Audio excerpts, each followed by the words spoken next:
A word of caution tonight if you're thinking about booking an Amtrak trip online. A Greensboro woman says she paid almost $300 for a ticket, but when she went to check in, she found out it wasn't real. 2 Wants to Know's Kevin Kennedy has her story.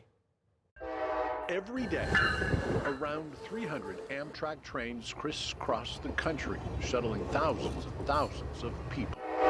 Back in July, Julia Chambliss bought a ticket from Greensboro to Virginia. But what I did was I went online. Julia finding a number she thought was Amtrak.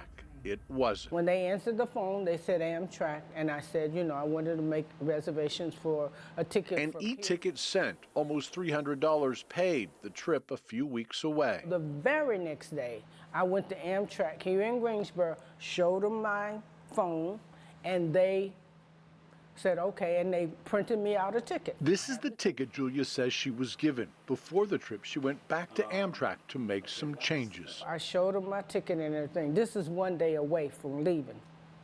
They tell me, I'm sorry, your ticket is no good. This is the same ticket Julia says she bought and was then handed only weeks before. So now I'm very upset, but I came home and I started trying to investigate the whole situation. Part of that investigation involves a call to us. We email Amtrak and try to find out what online company Julia booked through. When I get the bill, it says Global Life or somebody like that. We had Julia call the company she says she booked with.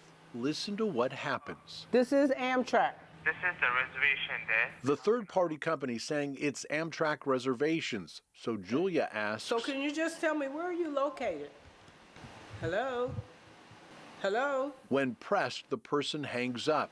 When we call a few days later, this number is not in service. The line is out of service, but Julia not out of options. We then reach out to her credit card company, American Express. And eventually, they sent me a letter and they said that they was gonna reimburse my account. The money refunded. Amex stating it tried to reach Global eFare, but could never get through. I really appreciate it. I really do. Thank you so much. Before closing this case, we then reached back out to Amtrak, asking about that paper ticket Julia says she was given.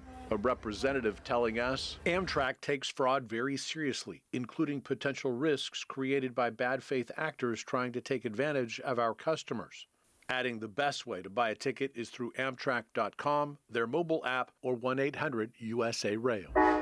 As for that paper ticket, Amtrak says they never printed it or gave it to Julia. Julia says that's not true. In the end, a lesson is learned. Be aware of third-party agencies. Some are great and convenient, but some maybe not. Kevin Kennedy, 2 Wants to Know.